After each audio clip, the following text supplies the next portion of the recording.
دیکھیے اس زمانے میں اللہ سبحانہ تعالیٰ کی طرف سے یہ حکم آ گیا تھا کہ کفو ایدیہم، کہ اپنے ہاتھ تم نے نہیں کھولنے۔ اب کیا ایسا تو نہیں تھا نا کہ دیکھیں اس وقت تو ابھی تک حضرت عمر ابھی تک اسلام نہیں لائے تھے، لیکن حضرت علی تو اسلام لے کے آئے ہوئے تھے، حضرت ابوبکر تھے، حضرت عثمان تھے، اتنے لوگ تھے، اگر کوئی ظلم کرتا کوئی ایک تو تھپڑ مار سکتا تھا نا آگے سے، لیکن اللہ سبحانہ تعالیٰ کی طرف سے حکم تھا کسی ایک نے اپنا ہاتھ بھی نہیں اٹھایا کسی اوپر۔ وجہ کیا تھی کہ اگر یہ تھوڑے سے لوگ اس طرح سے لڑنا شروع ہو جاتے تو وہ تو تعداد میں اتنے زیادہ تھے، وہ ان سب کو ختم کر دیتے۔ اس وقت اللہ سبحانہ تعالیٰ کی طرف سے جو حکم تھا کہ صبر کرو صبر کرو، اور یہاں پہ نبی صلی اللہ علیہ وآلہ وسلم کیا کہہ رہے ہیں کہ اے آل یاسر صبر کرو، تمہارا ٹھکانہ جنت ہے۔ اب ان لوگوں سے صبر سیکھنا چاہیے نا۔ اور آپ دیکھیے کہ اس کے بعد آتا ہے حضرت مصعب بن عمیر رضی اللہ عنہ کے بارے میں آتا ہے کہ اتنے ناز و نعیم سے پلے ہوئے تھے اور بڑے امیر گھرانے کے تھے۔ جیسے ہی انہوں نے کہا کہ میں مسلمان ہوا ہوں تو ان کی ماں نے ان کو گھر سے نکال دیا، اور اتنا ظلم ان کے اوپر ہوا کہ کھانے کے لیے بھی ان کے پاس ان کے حالات ایسے تھے، اور اس وقت جو مسلمان ہو رہے تھے ان کے اپنے حالات اتنے خراب تھے کہ کسی کے پاس اپنی گزارا کرنے کے لیے انف نہیں ہوا کرتا تھا۔ اور حضرت بلال کے بارے میں کہتے ہیں کہ ان کا جو مالک تھا نا، وہ کیا کرتا تھا کہ ان کے گلے میں رسی ڈال کے جو بچے ہوتے تھے ان کو پکڑا دیتا تھا، وہ تپتی ریت میں ان کو گھسیٹتے رہتے تھے، اور جا کے ریت درمیان میں جب تپتی ریت میں ان کو لٹا کے ان کے اوپر بھاری جیسے سل ہوتا ہے نا ایک پکڑتے تھے اور ان کے سینے پہ رکھ دیتے تھے تاکہ وہ وہاں سے ہل نہ سکے۔ ایک مرتبہ نبی صلی اللہ علیہ وسلم صفا پہاڑی کے پاس سے گزرے،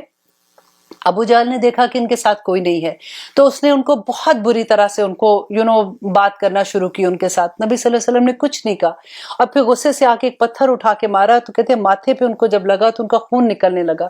نبی صلی اللہ علیہ وسلم نے ایک لفظ بھی نہیں بولا۔ اس وقت ایک عورت اپنے گھر کی کھڑکی میں سے دور سے دیکھ رہی تھی، اس نے جیسے دیکھا حضرت حمزہ شکار پہ گئے ہوئے تھے، حضرت حمزہ بھی ابھی اسلام نہیں لائے تھے، شکار پہ گئے ہوئے تھے۔ جب وہ واپس آئے تو عورت نے بتایا کہ تمہارے چچا جو ہیں وہ یہاں سے گزر رہے تھے تو ایسے ایسے ابو جہل